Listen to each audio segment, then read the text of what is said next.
Subscribe करंतु एबे हम चैनल को और प्रेस करंतु बेल आइकन को जहा द्वारा लेटेस्ट वीडियो नोटिफिकेशन आपण मानकु सर्वप्रथम मिल जिवो।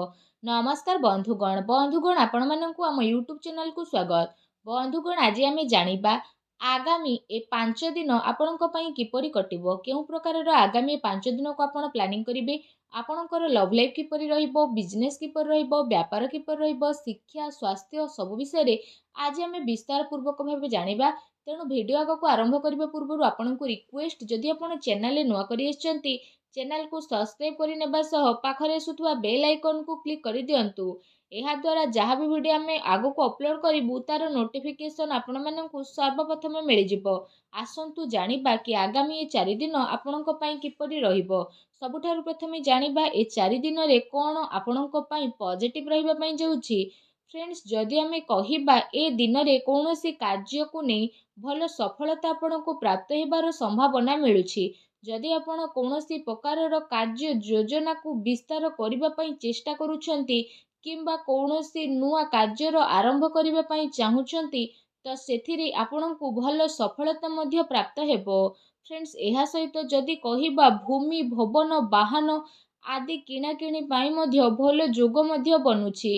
वैज्ञानिक दृष्टिकोण तथा उन्नत भावना आपनको आगको बढ़ाइबारे सहायता प्रदान करिबो।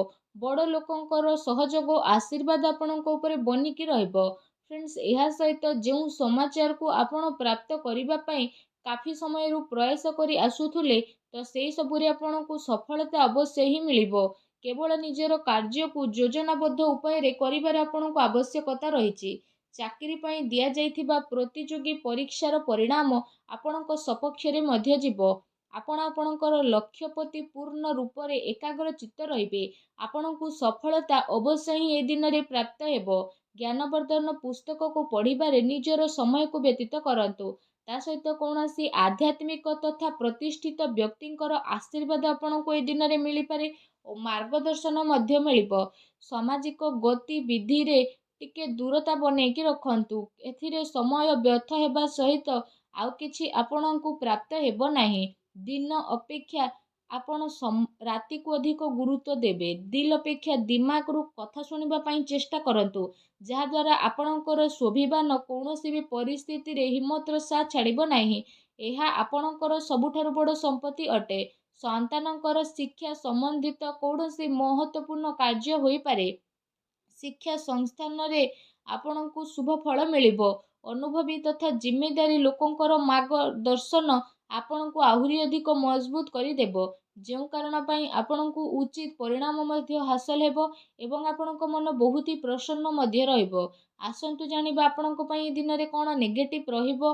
फ्रेंड्स, भूल कथार प्रतिकार करिबा द्वारा ओ कारण रे ही लोक आपणकर विपक्ष रे जिबे। आपणको सबु कार्य बहु संयमता और गंभीरतार सह करिबार अछि। टिके भी लापरवाहीर परिणाम घातक आपणको पई होई पारे। कौनसी संपर्कियों स्वास्थ्य को नहीं ए दिन रे आपणकर टेंशन रहिबो। विद्यार्थी हास परिहास एवं मनोरंजन आदि व्यर्थ कार्य रे पड़ी निजर पाठपढ़ा सह समझौता करंतु नहीं। पैसा मामला रे काहा उपरे आपणको अधिक भरोसा करिबार दरकार नहीं। ता सहित राजनीति मामला रे कार्य रे बहुत ही आपणको सावधानता रखिबार आवश्यकता रहिछि। एहा सहित कौनसी नुआ निवेश करिबा पूर्वरु आपण भल भाबरे जांच पड़ताल करिकि नियंतु। ए समय रे आर्थिक स्थिति किछि एपरि रहिबो। घरर बड़ लोक एवं वरिष्ठ सदस्यंकर स्वास्थ्यर आपणको विशेष रूप से ध्यान रखिबार आवश्यकता रहिछि। अजणा अपरिचित व्यक्तिंक द्वारा व्यवहार रे लेण देण रे आपणको सावधानता रखिबार अति आवश्यक रहिछि। खर्च उपरे आपण नियंत्रण रखंतु। एहा द्वारा आपणको आर्थिक व्यवस्था रे काफी समय पर्यंत सुधार आसीबो। ता सहित घरर लोकंक भितरे कौनसी हल्का फुल्का मतभेदर स्थिति मध्य उत्पन्न हेबो। कौनसी संपर्कियों संबंधित कौनसी अप्रिय समाचार आपणको विचलित मध्य करि पारे। एथिपाई आपणको धैर्य एवं संयमता बनेई रखिबार अति आवश्यकता रहिछि। फ्रेंड्स, आसंतु जानिबा आपणकर ए दिन रे लव लाइफ किपरि रहिबो। फ्रेंड्स, जो लोक माने ए पर्यंत सिंगल अछंती तांको जीवन रे कौनसी प्यारा साथी आसी पारंती। निजर प्रेम जीवन को गभीरता देबा एवं जणे आउ जण को बुझिबारे दिन आपणको पई अटे। ଜୀବନସାଥୀ ତଥା ପରିବାରଜନଙ୍କର ସହଯୋଗ ଆପଣଙ୍କର ଆତ୍ମବଳ ଆତ୍ମବିଶ୍ୱାସକୁ ବଢ଼େଇ ଦେବ। ଆଉ ଆପଣ ଚିନ୍ତାମୁକ୍ତ ହୋଇ ନିଜର କାର୍ଯ୍ୟ ଉପରେ ଧ୍ୟାନ ମଧ୍ୟ ଦେବେ। ଦାମ୍ପତ୍ୟ ସମ୍ବନ୍ଧରେ ମଧୁରତା ବନିକି ରହିବ। ପରିବାର ଆପଣଙ୍କର ପ୍ରାଥମିକତା ରହିବ। ଜୀବନ ସାଥୀ ଆପଣଙ୍କର ପରିସ୍ଥିତିରେ ସମ୍ପୂର୍ଣ୍ଣ ଭାବରେ ସହଯୋଗ ପ୍ରଦାନ କରିବେ। ତା ସହିତ ମାତା ପିତା ଘରର ବଡ଼ ଲୋକଙ୍କର ଆଶୀର୍ବାଦରେ ଯଦି କହିବା ଆପଣଙ୍କର ଆତ୍ମବିଶ୍ୱାସ ବନେଇକି ହିଁ ରହିବ। ଏହା ସହିତ ପରିବାରରେ ଶାନ୍ତିର ବାତାବରଣ ମଧ୍ୟ ରହିବ। ସନ୍ତାନଙ୍କର ସ୍ଥିତି ଆଉ ଅଧ୍ୟୟନ ସମ୍ବନ୍ଧିତ ଜାନକାରୀ ଅବଶ୍ୟ ନେଇକି ରୁହନ୍ତୁ। କୌଣସି ପୁରୁଣା ମିତ୍ର ମିଳିବା କାରଣରୁ ଅତି ଖୁସି ଆପଣଙ୍କୁ ଏ ଦିନରେ ପ୍ରାପ୍ତ ହେବ। ଫ୍ରେଣ୍ଡସ୍, ଆସନ୍ତୁ ଜାଣିବା ଏ ଦିନରେ ଆପଣଙ୍କର ବ୍ୟବସାୟିକ କ୍ୟାରିୟର କିପରି ରହିବ। ଏ ଦିନରେ ଆକସ୍ମିକ ଧନ ଲାଭର ପ୍ରବଳ ଯୋଗ ବନୁଛି। ପ୍ରତିସ୍ପର୍ଦ୍ଧା ଉପରେ ଏ ଦିନରେ ଆପଣ ବିଜୟ ପ୍ରାପ୍ତ କରିବେ। ନୂଆ କାର୍ଯ୍ୟ ଆରମ୍ଭ କରିବା ପାଇଁ ସମୟ ଆପଣଙ୍କ ପାଇଁ ବହୁତ ହିଁ ଭଲ ରହିବ। ତା ସହିତ କାର୍ଯ୍ୟ କ୍ଷେତ୍ରରେ କାମର ଅଧିକତା ରହିବ ଏବଂ ଦିନ ଦୌଡ଼ାଦୌଡ଼ିରେ ବ୍ୟତୀତ ହେବ। ଫ୍ରେଣ୍ଡସ୍, ଏହା ସହିତ ଆପଣ ପୂର୍ବ ସମୟରୁ ନିଜର ବ୍ୟାପାରରେ ଯାହା ବି ପରିଶ୍ରମ କରି ଆସୁଥିଲେ ତ ସେସବୁରେ ଆପଣଙ୍କୁ କାଫି ସମୟ ପର୍ଯ୍ୟନ୍ତ ସକାରାତ୍ମକ ପରିଣାମ ହାସିଲ ହେବ ତଥା କାରବାରର ବିସ୍ତାର ସମ୍ବନ୍ଧିତ ନୂଆ ଯୋଜନା ଆପଣଙ୍କର ବନିବ, ଯାହା ଆପଣଙ୍କ ପାଇଁ ଅବଶ୍ୟ ହିଁ ଲାଭଦାୟକ ଭରା ସାବ୍ୟସ୍ତ ହେବ। ବ୍ୟବସାୟରେ ନୂଆ ନୂଆ ପ୍ରୟୋଗ ଦ୍ୱାରା ଅମଳ କରିବା ଆପଣଙ୍କ ପାଇଁ ଅତି ଆବଶ୍ୟକତା ରହିଛି, କାରଣ ବର୍ତ୍ତମାନ ସ୍ଥିତି କାରଣରୁ କାର୍ଯ୍ୟନୀତିରେ ପରିବର୍ତ୍ତନର ଜରୁରୀ ରହିଛି।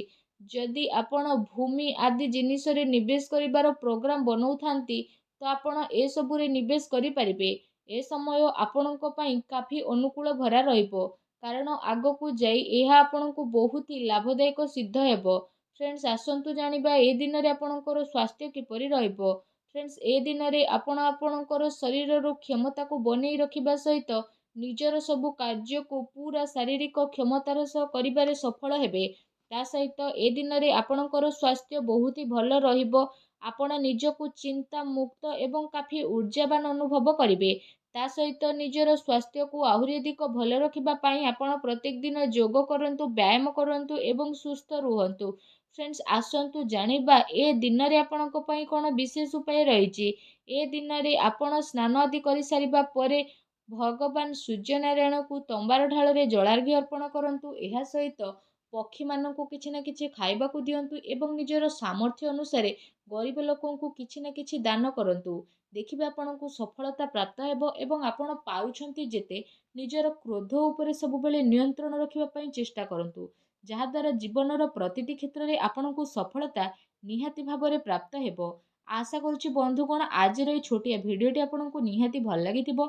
ଯଦି ମୋର ଭିଡ଼ିଓ ଆପଣଙ୍କୁ ଭଲ ଲାଗିଥାଏ ତ ଭିଡ଼ିଓଟିକୁ ଲାଇକ୍ଟେ କରନ୍ତୁ। ଆଉ ଯଦି ଆପଣ ଚ୍ୟାନେଲରେ ନୂଆ ଆସିଛନ୍ତି ତ ଚ୍ୟାନେଲକୁ ସବସ୍କ୍ରାଇବ୍ କରିନେବା ସହ ପାଖରେ ଆସୁଥିବା ବେଲ୍ ଆଇକନ୍କୁ କ୍ଲିକ୍ କରନ୍ତୁ। ଧନ୍ୟବାଦ।